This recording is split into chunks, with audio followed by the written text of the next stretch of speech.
Desculpa ter cortado o vídeo, é que eu não sou muito experiente nisso e eu fui conferir também para ver se estava gravando legal. Eu acho que o áudio ficou bom, pelo que eu ouvi, tá? Se vocês tiverem dificuldade, coloque o fonezinho, estudem em casa, viu, gente? Tá bom? Bom, a gente estava falando dos coeficientes, né? Também tem os coeficientes de forma que para usar para paredes e telhados e afins. Então, vamos continuando falando de definições. Algumas definições que vocês vão precisar, gente, é o que é barlavento e o que é sotavento. Então tá escrito aí, ó, região de onde o vento sopra em relação à edificação analisada. Bom, é mais fácil você pensar assim, ó, essa aqui é a sua planta, né? Então, barlavento é a região de onde o vento vem, desculpa, e sotavento é para onde o vento vai. Ó, olha só a ideia aqui, ó. Tanto olhando em planta quanto em corte, esta região do lado esquerdo é o barlavento e sotavento é aqui. Se o vento tivesse ao contrário, tá? Se o vento tivesse da direita para a esquerda, aí seria o contrário as definições aí de barlavento e sotavento, tá bom? As definições não, perdão, a ordem só. A definição é essa. Outra definição bastante importante que nós vamos utilizar, e é bastante falado na norma, é o conceito de sobrepressão e esse conceito aqui embaixo, ó, de sucção. Então dá uma olhada nessas casinhas aqui, ó. Sobrepressão é quando ele diz que a pressão efetiva do local é acima da atmosférica. Se uma pressão de um lugar ela é acima da atmosférica, ela tende a empurrar esse lugar. Então dá uma olhada, esse primeiro caso, gente, é o tal da sobrepressão externa, porque ó, do lado de fora está empurrando a casa. Sobrepressão é empurrar, tá? Ó, pressão efetiva acima da atmosférica, beleza? Agora, e a sobrepressão interna, que é esse segundo caso? Dá uma olhada aqui, ó. Como é interno, então está do lado de dentro da casinha, e é sobrepressão, então tem que empurrar. Então, ó, é para fora, entendeu? Então, sobrepressão é empurrar, seja do lado de fora, externa, ou seja do lado de dentro, interno, tá? E aí a gente vai falar bastante desses termos aí de sobrepressão. Agora, dá uma olhada no que é sucção. Sucção é a mesma coisa, só que ao contrário. A pressão efetiva abaixo da pressão atmosférica. Quando a pressão efetiva está abaixo da pressão atmosférica, o que acontece? Algo tende a ser sugado. Não é isso que a gente faz para respirar? A gente desloca-se o diafragma dentro de nós para que a pressão dentro de nós ela seja abaixo da pressão atmosférica. E aí o que acontece? O ar entra, né? Você tem essa impressão de sugar. Então dá uma olhada aí, sucção, você está sugando externamente. Mas e se for uma sucção, um sugar internamente? Aí está aqui esse segundo caso, ó. Dá uma olhada aí que legal, tá bom? Então tenham essas casinhas aí em mente. Se você quiser copiar, transcrever para o seu caderno, tá aí, tenha ela.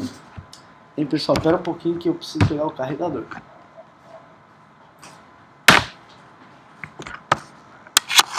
Pronto. Vamos lá. Pessoal, agora vamos voltar naquela formulinha. Lembra que no começo eu mostrei para vocês que P era igual a C vezes Q. Essa formulinha aqui do começo, ó. Vamos voltar lá só para a gente frisar, ó. Então, o que era? O carregamento estático era igual ao coeficiente de pressão e de forma vezes a pressão dinâmica do vento. Então, vamos calcular em primeiro lugar essa pressão dinâmica do vento, que esse coeficiente fica para um próximo vídeo, mas vamos calcular esse valor do Q do vento. Então, como eu estava dizendo para vocês, primeira coisa vamos precisar da pressão dinâmica do vento, vamos precisar da velocidade básica do vento, a velocidade do vento no local onde você está construindo. Então, aquilo que eu tinha te falado, vai depender do local, vai depender de qual região do Brasil você está, tá bom? Então, aqui ele dá a definição pra gente, tá? E essa é a ideia. A velocidade básica do vento ela é medida nos locais como?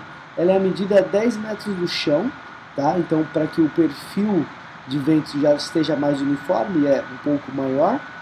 E aqui ó, é medido o V0 a 10 metros do chão. E aí ele mostra a probabilidade de ocorrência disso, né, o tempo de retorno, né? Então, beleza. E aí, como é que se calcula essa velocidade básica do vento, gente? Aliás, é o seguinte, com a velocidade básica do vento, perdão, a gente vai calcular esse segundo item aqui embaixo, que chama, opa, foi demais, que chama velocidade característica do vento. Nossa, deixa eu um monte de coisa errada. Mas olha, velocidade característica do vento. E essa velocidade característica do vento vai ser jogada numa fórmula que vai dar pra gente aquele valor Qzinho que nós estamos atrás. Então, olha que imbróglio, gente. Nós precisamos calcular o valor o valor P, que é o carregamento estático. Não era verdade? E aí, para isso, eu preciso da pressão dinâmica Q. E a pressão dinâmica Q depende da velocidade característica do vento. Então, olha que chatice. Então, vamos lá. Primeira coisa que nós vamos fazer, gente, é calcular esse VK, que é a velocidade característica do vento. E isso é o que eu falei, depende do local onde você vai ser construído, que é o V0, que a gente tinha falado aqui agora há pouco, e depende de outros 3 fatores que estão escritos aqui, ó, é o S1, o S2 e o S3. Então vamos dar uma olhada em cada um deles. Dá uma olhada só. Primeiro, é o V0 que eu quero falar para vocês. O V0, gente, você vai olhar nesse mapa, vou até tirar um zoom para que a gente veja ele todo, tá? Você vai olhar um mapa que chama isopletas da velocidade básica. Isopletas, gente, nada mais é do que, nada mais são, né, do que linhas, né, então linhas num mapa que vão mostrar as mesmas velocidades do vento. Então, ISO é igual, né? Então, ó, toda essa linha que eu estou passando o mouse, ela tem 35 metros por segundo de velocidade básica do vento. Já essa linha tem 30, ó, dá uma olhada aí. E essa região toda achurada aí? Gente, vamos dar uma olhada? Essa região achurada, ela está entre esse fator de 30, entre essa linha de 30 aqui no Nordeste, entre essa linha que corta o Centro-Oeste, o Norte aqui e o Sudeste, tá? Então, ela está entre vários valores de 30, ó. Aqui é 30, aqui é 30 e aqui é 30. Então, toda essa região achurada, gente, nós vamos ter o valor de 30 metros por segundo. Vocês podem me perguntar, professor, mas não está escrito 10 aí no meio? 22? Calma, gente, esse 10, 22, eles são localidades, tá? São lugares que são definidos no mapa, tá bom? São lugares, deixa eu ver se na norma tem. Ah, aqui tem, na norma acho que não tem, tem aqui, ó. Então, ó, o lugar 10 que a gente viu é o lugar que chama Caxim. Olha que lugar com nome diferente, né? Ah, então vamos dar uma olhada aqui perto da gente? Vamos lá.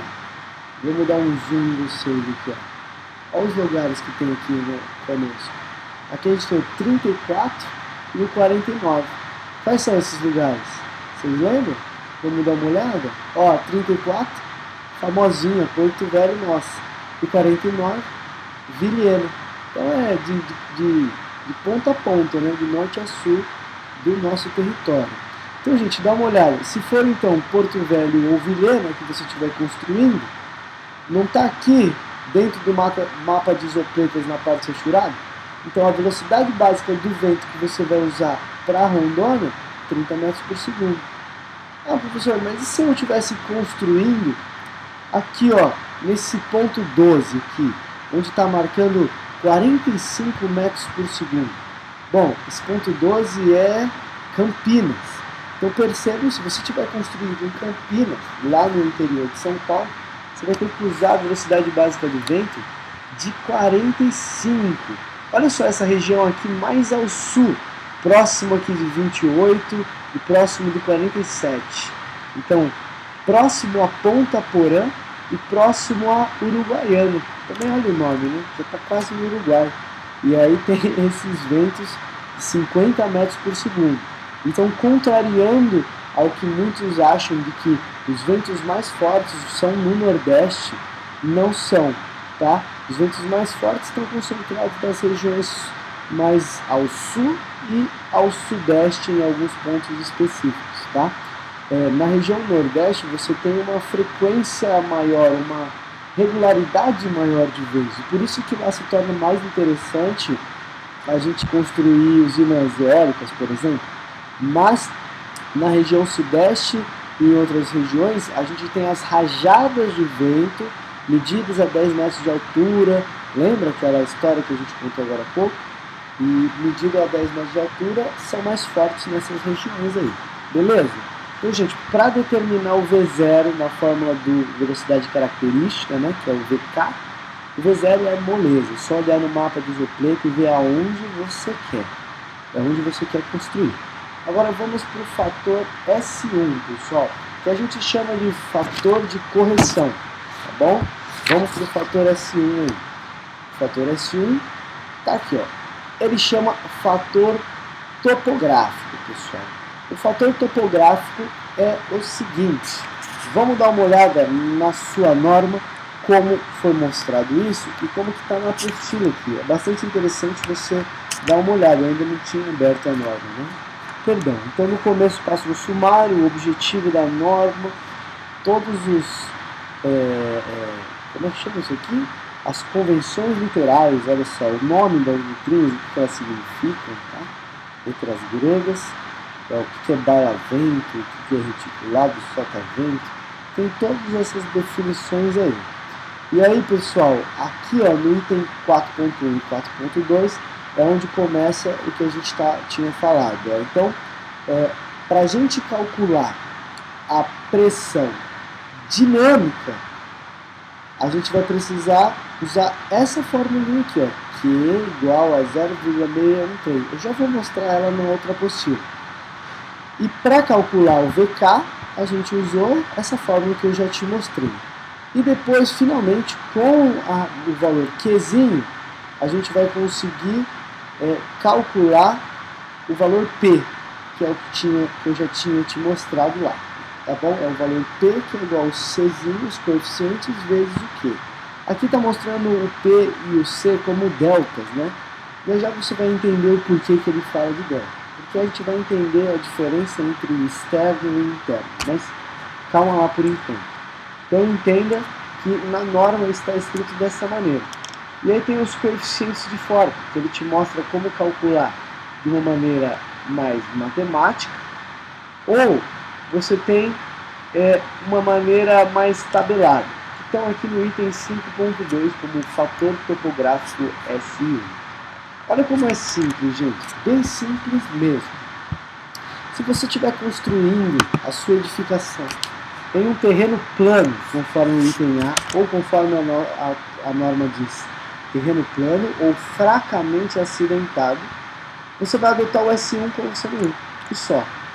E se você estiver construindo em taludes e morros, aí ele te diz algumas opções.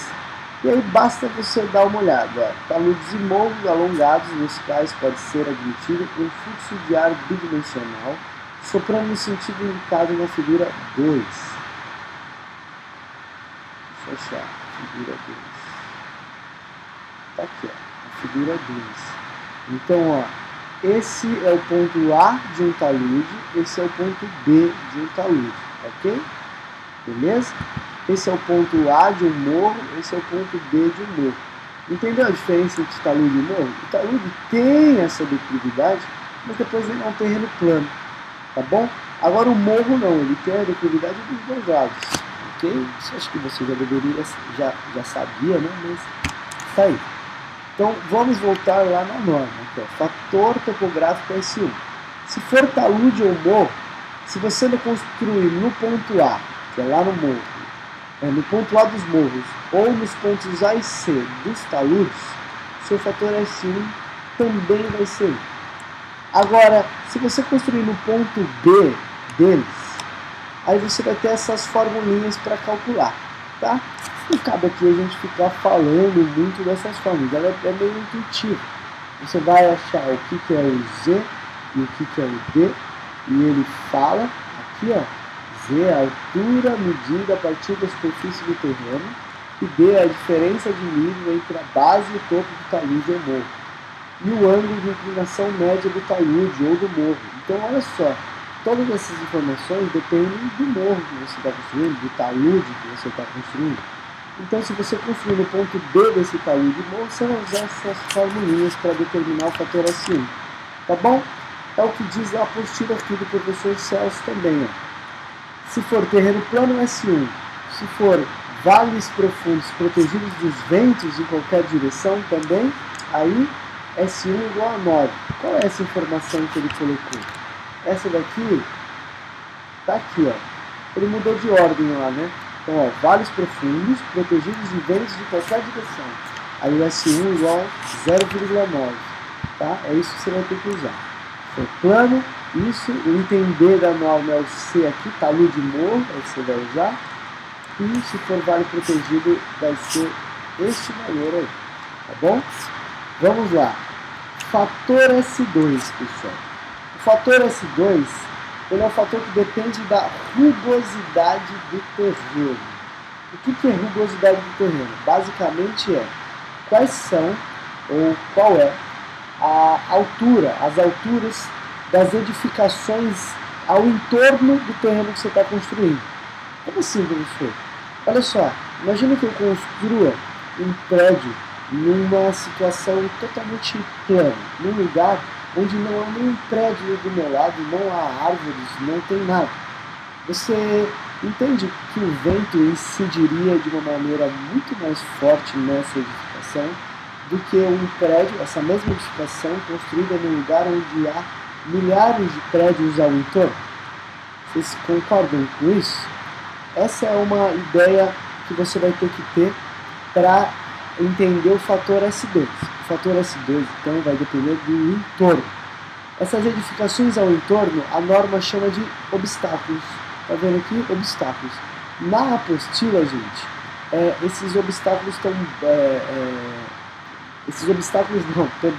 Na norma, gente, esse fator S2, ele está de outra maneira. Dá uma olhada como ele está aqui. Fator S2. Vou passar aqui. Ó, o fator S2 está aqui, ó, rugosidade do terreno, ele dá em texto. Então ele diz o seguinte, que você vai ser da categoria 1, você vai classificar o seu terreno na categoria 1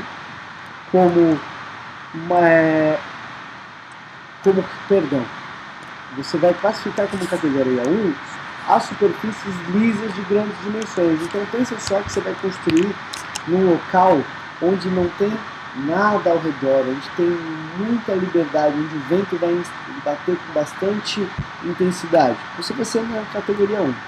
Agora, se ao redor da sua edificação tiver obstáculos com altura menor ou igual a 1 metro, categoria 2. Se ao redor da sua edificação você tiver obstáculos de 1 a 3 metros, categoria 3. E aí observa, a categoria 4 de 3 a 10 metros. E a categoria 5, se tiver um H médio aproximadamente de 25 ou maior que 10, você já pode considerar a categoria 5, tá bom? E outra coisa que você vai precisar saber sobre o fator S2 são as classes do seu terreno. Então, olha só, você pode ser classe A, B ou C se as vedações ou o X, e o X é a maior dimensão horizontal ou vertical da sua edificação, a maior possível. Então, se você tiver o blocão do seu prédio, maior direção que você tiver em X ou em Y, né, porque é horizontal ou vertical, você vai chamar ela de X. E aí, se esse X for menor que 20 metros, você é classe A. Se o X for maior que 50, entre 20 e 50, classe B, ou se maior que 50, classe C. E aí, dado essas características do seu terreno, você vai determinar o fator S2 da seguinte maneira, através dessa tabelinha, que na sua norma, gente, vai estar um pouco à frente. ela vai estar aqui, ó, fator S2, um pouquinho à frente. E aí, como é que você lê essa tabela? Ela é simples, dá uma olhada só. Você vai, primeira coisa que você vai ter que saber é qual é a altura da edificação que você quer construir, que vai ser essa coluna, que vai ser essa coluna Z. Essa coluna Z é a altura da sua edificação, ó. Pode ter 5 metros, 10 metros, 15 metros, 20 metros e assim vai. A segunda coisa é qual categoria é. Você está na categoria 1, 2, 3, 4 ou 5. Terceira coisa é qual classe. Então olha só, a primeira coisa você escolhe qual linha você vai trabalhar. Olha só, a minha edificação tem 15 metros, então eu estou trabalhando com essa. Oh meu Deus, errei tudo. A minha edificação tem 15 metros. Ah, não vai, perdão. Então eu estou trabalhando nessa linha, perdão. Então olha só, gente, eu estou nessa linha toda. E qual classe eu estou? Vamos imaginar que eu estou na classe 2, na categoria 2 e na classe C. Olha só quanta coisa que eu preciso falar. Eu preciso saber se a minha edificação, o valor X, que é a maior distância possível, é maior que 50, se a minha edificação tem uma altura Z de 15 metros e se ela é na categoria 2, olha qual vai ser o meu número S2, vai ser o 0,99. Professor, mas se eu estivesse na categoria 4, né, com um prédio de 100 metros e a classe dele fosse B? Bom, então se o prédio é de 100 metros é nessa linha, categoria 4 é essa, a classe é B. Opa, não deu certo, a classe B deu essa, então eu tenho o valor de 1.11. Entenderam? E percebam uma coisa aí, que vários valores são maiores do que 1, e outros são menores do que 1. Então, é um fator também estatístico, né, que vai depender, que vai trazer segurança. Perceba que quanto mais para a classe 1, se eu vir da classe 5 até a 1, os valores vão sempre aumentando, 0,67 até 1,06. Esses aqui de baixo, 1,18 até 1,34. Então, eles vão aumentando para a esquerda. Por que eles aumentam para a esquerda? Porque indo da categoria 5 para a categoria 1, as superfícies começam a ficar com menos obstáculos, então bate mais vento. Entenderam qual que é a ideia? E vamos adiante.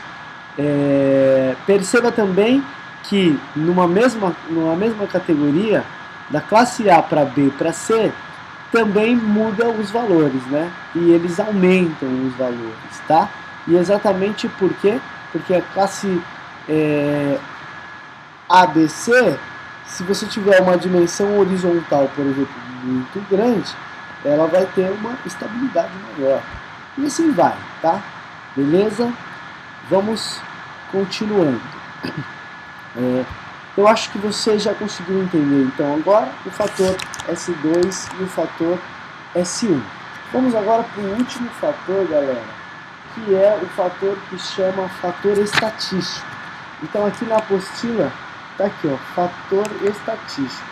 Esse valor, gente, ele é o mais simplesinho, porque ele vai definir em grupos e o grupo vai depender do uso do seu empreendimento. Dá uma olhada, imagine que você esteja construindo uma edificação num lugar X, que você determinou V0, e aí depois você viu o fator topográfico, se era protegido de vento, se era no talude, se não era. Depois você viu a rugosidade do terreno, definiu o S1 e o S2. E aí por último você precisa saber o que vai ser essa sua edificação. Então dá uma olhada. Uma edificação cuja ruína pode afetar a segurança de possibilidade de socorro a pessoas após uma tempestade. Então, se for hospitais, quartéis de bombeiros, forças de segurança, centrais de comunicações e outros desse tipo, o fator S3 vai ser 1.1, tá bom? Fator estatístico. E aí, assim vai, ó. Tem o fator, o grupo 2, que o fator cai para 1, o grupo 3, que é 0,95, 4, 5, vai depender do que você está tratando, beleza? E é assim que funciona o fator estatístico. Então, gente, voltando lá na formulinha do começo, se liga só, eu preciso descobrir a velocidade característica do vento. E ela depende da velocidade básica do vento, do fator topográfico, do fator rugosidade e do fator estatístico. Beleza? Calculado o VK para um dado lugar, aí sim a gente pode dar continuidade ao que chamamos de pressão dinâmica do vento. Então tá aqui, pessoal, a pressão dinâmica do vento, você vai pegar aquele valor de VK, tá? E vai jogar na formulinha. Só isso. Aí, essa formulinha de baixo te dá em uma unidade e a formulinha de baixo te dá em outra unidade. Dá na mesma, tá? Vale lembrar que o VK é dado em metros por segundo, lembra? Porque o V0 é dado em metros por segundo. Então, gente, para calcular o valor Q é dessa forma. E como se calcula, então, a pressão estática do vento? Porque eu calculei a dinâmica, né? A em movimento. Para calcular aquela pressão estática, que é aquela fórmula que está aqui no começo, ó, dá uma olhada nessa fórmula. A gente saiu dela. Começamos a aula com ela. Olha só. Cadê ela? Não acho, meu Deus. Aqui, ó. Pressão estática é os coeficientes de forma e pressão vezes pressão dinâmica do vento. Beleza? Então, voltando ali onde estávamos, vamos achar, para determinar a pressão estática, está escrito aqui, ó, basta eu pegar a pressão dinâmica e multiplicar pelo coeficiente de forma ou de pressão. Beleza? Vale lembrar uma coisa interessante, olha o que está escrito aqui, ó. Isso é muito importante. Dá uma olhada só, que o coeficiente que está escrito aqui, C, nessa fórmula, não é simplesmente o coeficiente de pressão interno ou externo. Ele é uma soma vetorial. Então, aqui nós vamos precisar entender se internamente e externamente está acontecendo sucções ou se estão acontecendo sobrepressões. Porque aí sim, se tiver sucção num lugar, sobrepressão no outro, pode ser que eles vão se somar. Ou se tiver sucção num lugar, sucção no outro, pode ser que eles vão se subtrair. Então, é isso que você vai ter que entender antes de sair calculando, tá? Imagina que eu tenho uma viga e que do lado de dentro dessa viga eu tenho a sobrepressão. Então, está empurrando a viga para fora. E imagine que do lado de fora dessa viga eu tenho a sucção. Então, ela está sendo chupada para fora. Então, pensa só. Ela está sendo empurrada de dentro para fora e succionada de fora também. Então, os dois efeitos se somam. Vocês conseguem entender? Está tendendo a arrancar essa viga. Não sei se apenas falando dá para entender, mas a ideia é essa. Aqui trata-se de uma soma vetorial. E que nós vamos olhar no próximo vídeo. Esse já deve ter ficado um pouco longo, mas por hora saiba como calcular a pressão estática do vento. Você vai pegar o coeficiente de pressão e de forma e multiplicar pela pressão dinâmica do vento. Beleza? A pressão dinâmica do vento tem aquela formulinha que a gente colocou, que está escrito aqui, que depende de VK, que se calcula como V0 vezes S1 vezes S2 vezes S3. Beleza, pessoal? Por hora é só neste momento, ok? Muito obrigado, um abraço.